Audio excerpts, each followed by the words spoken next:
तो कल का दिन दोस्तों फंडामेंटली काफ़ी इंपॉर्टेंट है। कल सीपीआई डाटा रिलीज होना है और यहाँ पर जो फोरकास्ट है उसके बारे में वो यहाँ पर लास्ट टाइम की तरह अच्छी ही है। तमाम एनालिस्ट ये एक्सपेक्ट कर रहे हैं कि जो भी नंबर आएगा वो पॉजिटिव आएगा और उसके बाद जो अगली एफओएमसी मीटिंग होनी है उसमें भी ये एक्सपेक्ट किया जा रहा है कि हम जो है ना दोबारा से मजीद रेट कटिंग की तरफ जाएंगे। बट उसके बावजूद दोस्तों अगर हम लोग इस टाइम शॉर्ट टर्म का सिनेरियो देख रहे हैं बिटकॉइन का, ऑल्ट कॉइन्स का, तो वहां पर जो है ना हमें दबाव दिख रहा है, जिसके बारे में रात में भी मैंने आपको एनालिसिस दिए थे कि इसका क्या टेक्निकल रीजन है। और जैसे मैंने रात की वीडियो बताया था आपको, लगभग वैसा ही सिनेरियो भी चल रहा है। अब आगे क्या होना है, बिटकॉइन के अंदर प्राइस नहीं नीचे जाना है ऊपर जाना है।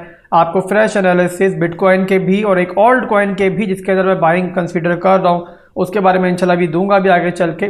पर उससे पहले दोस्तों एक और बड़ी फंड जो है मार्केट में मौजूद है उसके बारे में बात करेंगे, जिसको लेकर खास तौर पे आप लोग बहुत ज़्यादा पैनिक हो रहे हो। और वो फंड क्या है दोस्तों? वो फंड ये है कि यूएसडीटी जो है वो डीलिस्ट होने जा रहा है। कितनी बड़ी फंड लग रही है सुनने में, और इसीलिए आप लोग पैनिक भी हो रहे हो।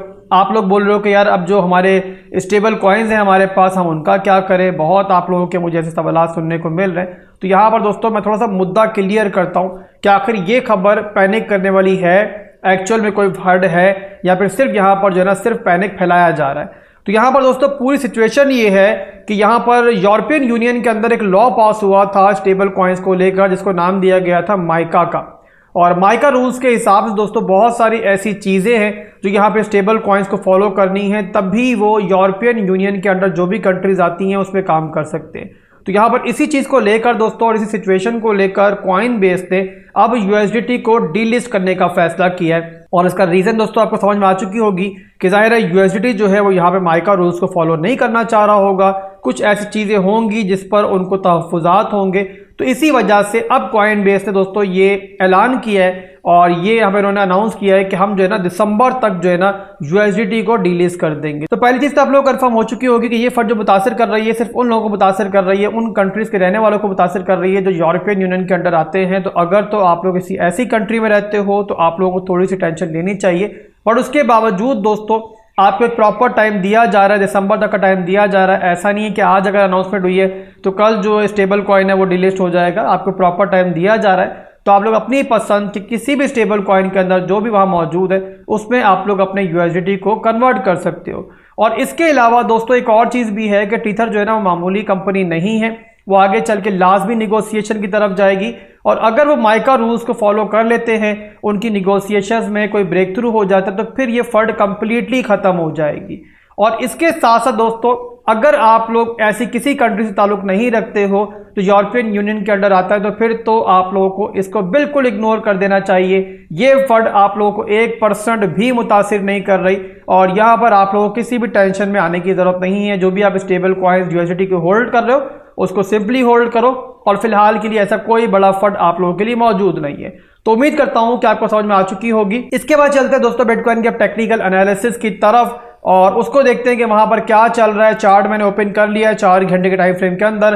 रात की वीडियो अगर आपने देखी होगी तो रात में मैंने आपको एनालिसिस दिए थे कि 4 घंटे के अंदर जो हमारा स्ट्रक्चर है वो फिलहाल भी इंटैक्ट है। बिटकॉइन जो कि हमारा हायर हाइज हायर लोज बना रहा था, आपके सामने हायर हाई हायर लो एक नया हाई बना। और अभी क्या हो रहा है दोस्तों, हमारा स्ट्रॉन्ग लो का जो जोन है 4 घंटे का वो यहाँ रिटेस्ट हो रहा है। बट रात की वीडियो के अंदर भी मैंने आपको एक चीज़ क्लियर की थी, मैंने वहां पर भी कहा था कि इसके बावजूद के सपोर्ट जोन है, हम यहां पर क्योंकि इंटरनल स्ट्रक्चर जो है उसको तोड़ चुके हैं। अगर आप 1 घंटे में कन्वर्ट करोगे चार्ट को तो वहां पर आपको दिखाई देगा कि वहां पर जो है ना हमारा इंटरनल स्ट्रक्चर जो है वो इस जोन में टूट चुका है। तो इस वजह से बिटकॉइन की प्राइस जो है यहाँ वीकनेस शो कर रही है। और मैंने ये बताया था आपको कि अगर जल्दी बिटकॉइन हमारा ये वाला सप्लाई जोन जो कि हमारा स्ट्रॉन्ग है सप्लाई जोन है स्मॉलर टाइम फ्रेम के अंदर 63,000 का जोन, अगर ये ब्रेक नहीं करता जल्दी तो फिर हम यहाँ पर दोबारा रिटेस्ट करेंगे 61,800 को जोन को। और जैसे आपको बताया था बिटकॉइन दोबारा से अपनी लोकल सपोर्ट को रिटेस्ट करता हुआ हमें दिखाई दे रहा है। फिलहाल के लिए दोस्तों एक रेड कैंडल हमें बनती हुई दिख रही है 4 घंटे की, यानी कि वीकनेस दिख रही है।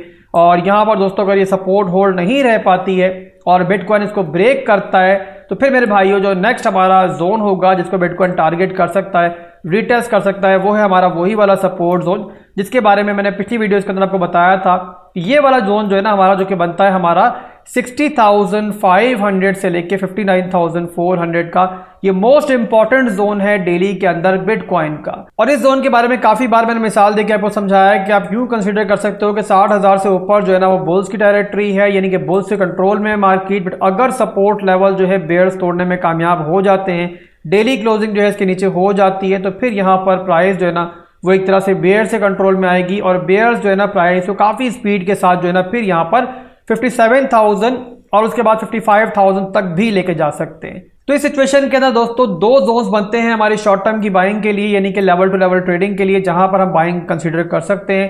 पहला जोन दोस्तों जो रहेगा मेरे लिए, जहां मैं स्ट्रेंथ देखूंगा पहले, वो है मेरे भाइयों हमारा 60,000 का जोन। अगर प्राइस इस जोन तक आती है इस तरीके से और यहां पर रीच करती है, तो यहां मुझे चाहिए प्रॉपर स्ट्रेंथ। और वो स्ट्रेंथ दोस्तों मुझे कैसे दिखेगी कि मुझे जो है ना इस तरीके से कोई इंटरनल स्ट्रक्चर ब्रेकआउट मिले। अगर मुझे इस तरीके से स्ट्रेंथ मिलती है, इंटरनल स्ट्रक्चर के अंदर ब्रेकआउट मिलता है, तो यहां पर जो है ना हम फिर नीचे स्टॉप लॉस लगा के जो है ऊपर की तरफ के लेवल्स को दोबारा लॉन्ग करेंगे। तो ये हो गया दोस्तों बिटकॉइन का सिनेरियो। इसके अलावा बिटकॉइन डिमांड जोन पे आता है तो सारे ऑल्ट कॉइन भी बिटकॉइन को फॉलो करेंगे। और उसी के लिए दोस्तों यहाँ पर एक ऑल्ट कॉइन मैं आपको बता रहा हूँ जिस पर आप लोग बाइंग के लिए नजर रख सकते हो। मैं बात कर रहा हूँ दोस्तों एपीटी की, एप्टॉस की। ये हमारी एसआईपी लिस्ट में भी शामिल है और हमने इस पर काफी अच्छी प्राइस पे बाइंग की हुई है, उससे काफी ऊपर है।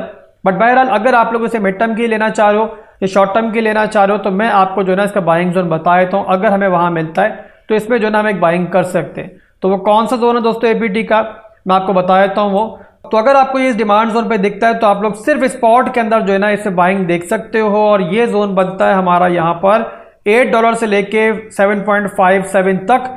इसके अंदर दो पार्ट्स के अंदर जो है आप एंट्री देख सकते हो। डेली टाइम फ्रेम का हमारा स्ट्रॉन्ग लो का जोन है। फिर रिपीट कर दूं कि स्पॉट का सेटअप है तो आप लोगों ने फ्यूचर्स में इसको नहीं लेना है।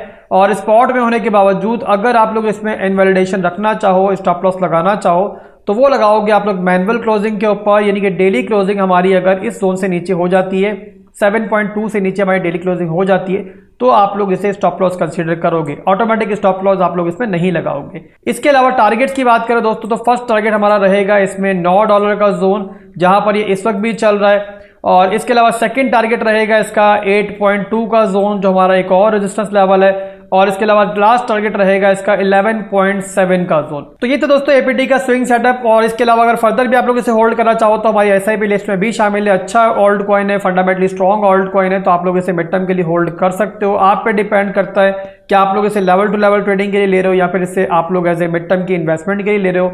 जो भी आप करना चाहते हो इसमें कर सकते हो। अभी के लिए दोस्तों बस इतना ही था और फिर मिलेंगे इंशाल्लाह बहुत जल्द एक नई वीडियो के साथ। वीडियो में दोस्तों लाइक और कमेंट ये दो चीजें लाजमी आप लोगों ने करनी है। भाई को दुआ में याद रखिएगा। अल्लाह हाफिज।